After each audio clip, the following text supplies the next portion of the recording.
बच्चों, आज हम अध्ययन करेंगे प्रकाश का अपवर्तन। तो सबसे पहले हम ये जानें कि अपवर्तन शब्द क्या है और अपवर्तन क्यों होता है। आप लोग जानते हैं कि प्रकाश एक गति से गमन करता है, चलता है। अलग अलग माध्यमों में प्रकाश की अलग अलग गति है। जैसे अगर निर्वात में देखें, निर्वात में प्रकाश की चाल 3 × 10⁸ मीटर प्रति सेकंड है, यानी 3 × 10⁸ मीटर पर सेकंड ये निर्वात में प्रकाश की चाल है। और यही प्रकाश यदि कांच में चल रहा है तो कांच में जब चलेगा तो इसकी चाल 2 × 10⁸ मीटर पर सेकंड होगी, अर्थात निर्वात में जो चल रहा है उससे कुछ कम होगी। और जल में अगर यही प्रकाश चल रहा है तो जल में प्रकाश की चाल 2 × 2.5 × 10⁸ मीटर पर सेकंड है, यानी कांच से कुछ अधिक। अर्थात आपने यहाँ देखा कि प्रकाश की जो चाल है वो अलग अलग इन माध्यमों में अलग अलग है। किसी एक ही गति से प्रकाश अलग अलग माध्यमों में नहीं चलता। प्रकाश की चाल अलग अलग माध्यमों में अलग अलग होती है, अर्थात प्रकाश की चाल माध्यमों के अनुसार बदलती है। जब प्रकाश की चाल इन माध्यमों में बदलती है तो जो प्रकाश की किरण है वो जब एक माध्यम से दूसरे माध्यम में प्रवेश करती है तो वह अपने मार्ग से विचलित हो जाती है। विचलित होने का अर्थ क्या है? हट जाती है। जैसे हमने एक चित्र बनाया, आप इस चित्र में देखें कि ये प्रकाश की किरण आ रही है सीधी, और ये ऊपर हमने माध्यम लिया है कौन सा? वायु। ये माध्यम है, किरण आई, वायु माध्यम है, वायु माध्यम में से किरण आई, यहाँ टकराई। कहाँ टकराई? ये नीचे एक दूसरा माध्यम है, यानी ये कांच का कोई गुटका है जिस पर ये टकराई, और टकराने के बाद किरण कांच में प्रवेश करेगी। अब किरण जानी चाहिए सीधी, ये किरण का मार्ग था, किरण सीधी जानी चाहिए थी, लेकिन किरण सीधी नहीं गई, क्योंकि वायु में जो प्रकाश की चाल है उससे कांच में प्रकाश की चाल कम है। कम होने के कारण ये किरण सीधी न जाके अपने मार्ग से हट गई और थोड़ा सा इधर को झुक गई, और अब ये इधर जा रही है, यानी अपने मार्ग से हट गई। तो किरण के अपने मार्ग से विचलित होने की जो घटना है, ये हटना, विचलित होना यानी अपने मार्ग को छोड़कर हट जाना है, इसी घटना को हम क्या कहते हैं? अपवर्तन कहते हैं। आइए अब अपवर्तन की परिभाषा देखें कि जब प्रकाश किरण एक माध्यम से दूसरे माध्यम में प्रवेश करती है, जब प्रकाश की किरण एक माध्यम से दूसरे माध्यम में प्रवेश करती है तो अपने मार्ग से विचलित हो जाती है, यानी अपने मार्ग, जो प्रकाश की किरण का रास्ता था ये सीधा सीधा इस पर नहीं गई और इससे हट के ये अलग आ गई, विचलित हो जाती है। यह विचलन ही अपवर्तन कहलाता है। यही विचलन अपवर्तन कहलाता है। अब हमें ये जानना है कि विचलन कैसे होता है, और ये माध्यमों के बारे में भी थोड़ा समझना है। यहाँ माध्यम को समझे। माध्यम 2 प्रकार के भागों में बांटे जाते हैं। पहला सघन माध्यम, दूसरा विरल माध्यम। यहाँ इसको समझें कि सघन माध्यम और विरल माध्यम क्या होता है। प्यारे बच्चों, हमने पदार्थ की जो अवस्थाएं पढ़ी हैं वो ठोस, द्रव और गैस 3 अवस्थाएं होती हैं, जिनको जब हम अवस्थाओं में परिवर्तित करते हैं तो उनके अणुओं के आधार पर बांटते हैं। जैसे ठोस पदार्थ में अणु बहुत पास पास होते हैं, द्रव में अणु ठोस की अपेक्षा थोड़े दूर दूर होते हैं, और गैस पदार्थों में अणु बहुत दूर दूर होते हैं। इन्हीं अणुओं के आधार पर, इन्हीं अवस्थाओं के आधार पर हम माध्यमों को भी उनके अणुओं के आधार पर अलग अलग सघन और विरल 2 भागों में बांट सकते हैं। अर्थात जिस माध्यम में अणु बहुत पास पास हैं वह माध्यम सघन माध्यम कहलाएगा, और जिस माध्यम में अणु दूर दूर हैं वह माध्यम विरल माध्यम कहलाएगा। ये माध्यमों की पहचान का सबसे सरल तरीका है। अब आए देखें सघन और विरल में। मैंने यहाँ माध्यम के लिए लिखा है माध्यम 2 प्रकार के, सघन और विरल।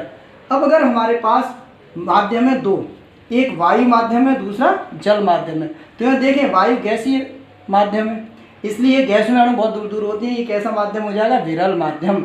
अब जल को देखें, वायु की अपेक्षा जल वैसे क्या है? द्रव पदार्थ है, और जल के अणु वायु की अपेक्षा कैसे हैं? थोड़े पास पास, इसलिए जल कैसा हो गया इसके लिए? सघन माध्यम। अब दूसरा उदाहरण देखें, वायु तो गैस है, विरल ही रहेगा। अब आया कांच। कांच कैसा पदार्थ है? ठोस पदार्थ है। ठोस में अणु बहुत पास पास होते हैं, और जब बहुत पास पास होते हैं तो ये कैसा माध्यम हो गया? सघन माध्यम कहलाएगा। अब आगे देखते हैं कि जल और कांच आ जाए। जल, अब जल आ गया तो यहाँ जल क्या हो गया? विरल, और कांच क्या हो गया? सघन। कांच तो सघन ही है, लेकिन जल यहाँ विरल क्यों हो गया? यहाँ तो जल सघन था, लेकिन यहाँ पे जल क्या हो गया? विरल। क्योंकि जल के अणु कांच की अपेक्षा, कांच ठोस है और ठोस के अणु बहुत पास पास हैं, इसलिए ठोस कैसा होगा? सघन। और इसकी तुलना में जल के अणु थोड़े दूर दूर है, इसलिए जल और कांच जब दोनों माध्यम आएंगे तो इन दोनों की आपस में जल कैसा माध्यम माना जाएगा? विरल माध्यम, और कांच कैसा होगा? सघन। स्पष्ट हुआ? यानी ठोस माध्यम हमेशा सघन, ठोस पदार्थ जो भी हैं वो माध्यम में के रूप में अगर प्रयोग हो रहे हैं तो कैसे होंगे? सघन। और गैस हमेशा विरल। लेकिन द्रव पदार्थ जो भी हैं, द्रव माध्यम जो भी हैं, वो यदि गैस के साथ प्रयोग होंगे तो सघन माध्यम माने जाएंगे, और अगर वही द्रव पदार्थ ठोस के साथ प्रयोग होंगे तो वे पदार्थ विरल माध्यम माने जाएंगे। ये सघन और विरल की अलग अलग परिभाषाएं। अब हम इनसे देखें कि अपवर्तन होता कैसे है। अब इस चित्र को देखें गौर से दोबारा। यहाँ पर हमने दो माध्यम लिए। पहला माध्यम वायु जो विरल माध्यम है, क्यों? क्योंकि इसके साथ दूसरा माध्यम जो हमने लिया है वो क्या है? हमारा कांच, जो कि सघन माध्यम है, इसलिए हमने इन दोनों को माध्यम 1 और माध्यम 2 के रूप में दर्शाया है। और यहाँ वायु माध्यम यहाँ तक चल रहा है, यहाँ से ये जो लाइन है हमारी ये बता रही है कि यहाँ से नीचे सघन माध्यम है। बीच में अविलंब। अविलंब क्या है? वह बिंदु जिस पर किरण गिर रही है, आपतित हो रही है, ये प्रकाश की किरण आ रही है जिसे हम आपतित किरण कहते हैं, और ये आपतित किरण जिस बिंदु पर टकरा रही है, कांच के माध्यम पर आते ही जिस बिंदु पर टकरा रही है उस बिंदु को आपतन बिंदु कहते हैं। इस आपतन बिंदु पर कांच के इस तल जो माध्यम है, ये तल है, इस पर जो अविलंब यानी सीधी रेखा है 90 अंश का कोण बनाती हुई क्या कहलाती है? अविलंब। यानी ये 90 अंश का कोण किसके साथ बनाएगी? इस कांच के माध्यम के साथ 90 अंश का कोण इधर भी और इधर भी बनाती है। अब हम देखें, ये प्रकाश की किरण जो आपतन बिंदु से टकराई और टकराने के साथ ये प्रकाश की किरण अविलंब के साथ ये कोण बना रही है। अविलंब के साथ ये कोण बना रही है, यहाँ से यहाँ तक, यहाँ से यहाँ तक। अविलंब के साथ जो कोण बना रही है इस कोण को क्या कहेंगे? आपतन कोण।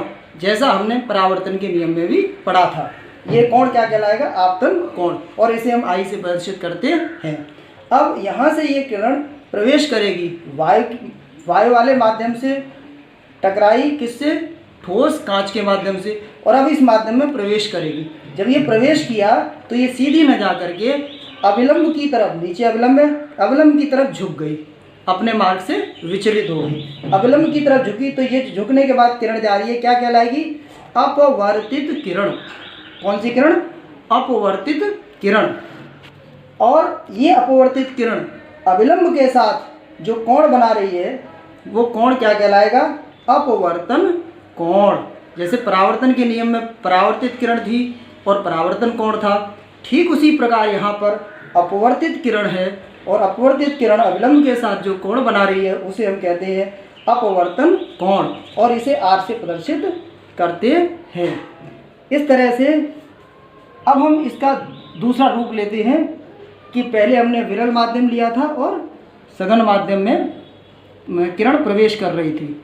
अब लेते हैं कि यदि इधर आए कि किरण सघन माध्यम से विरल माध्यम में आए तो क्या होगा?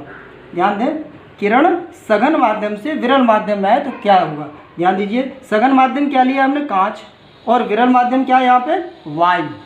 यहाँ देखें, ये जो किरण है आपतित किरण आई, यहाँ पर टकराई, ये कौन सा है? आपतन बिंदु, और इस पर ये देखा क्या है ऊपर? अविलंब। अविलंब के साथ जो आपतित किरण कोण बना रही है क्या है? आपतन कोण आई। अब देखिए यहाँ भी इस किरण का रास्ता ये था सीधा सीधा, परंतु ये सीधे रास्ते पे नहीं गई। अब यहाँ माध्यम पलट गई। ध्यान दीजिए, पहले माध्यम था विरल और अब क्या है? सघन। अब यहाँ पे क्या है? सघन, और सघन से कौन से में है? विरल। जो विरल में आए तो वहाँ कण कैसे दूर दूर है, दूर दूर है, तो ये अपने मार्ग पर न जाके किधर जाएगी? अविलंब से और दूर हट जाएगी। कैसे हटेगी? अविलंब से दूर हट जाएगी। यहाँ देखिए कैसे होगी? अविलंब से दूर हट जाएगी। और जो कोण बनाएगी वो कोण क्या कहलाएगा? अपवर्तन कोण। जैसा यहाँ दिखा रहा था, यहाँ भी वही थी, बस अंदर क्या था, यह अविलंब के पास आ रही थी। यानी सघन से विरल में किरण अविलंब की ओर झुक रही है, जबकि सघन माध्यम से विरल माध्यम में जा रही है तो अविलंब से दूर हट रही है। पुनः समझ लें, जब विरल माध्यम से सघन माध्यम में आ रही है, यानी सघन में आ रही है, घने में आ रही है, तो अविलंब की ओर झुक रही है, पास आ रही है। जबकि सघन माध्यम से विरल माध्यम में प्रवेश कर रही है तो अविलंब से दूर हट रही है, और ये किरण अपवर्तित किरण कहलाती है। यही हमारे अपवर्तन का इंट्रोडक्शन है।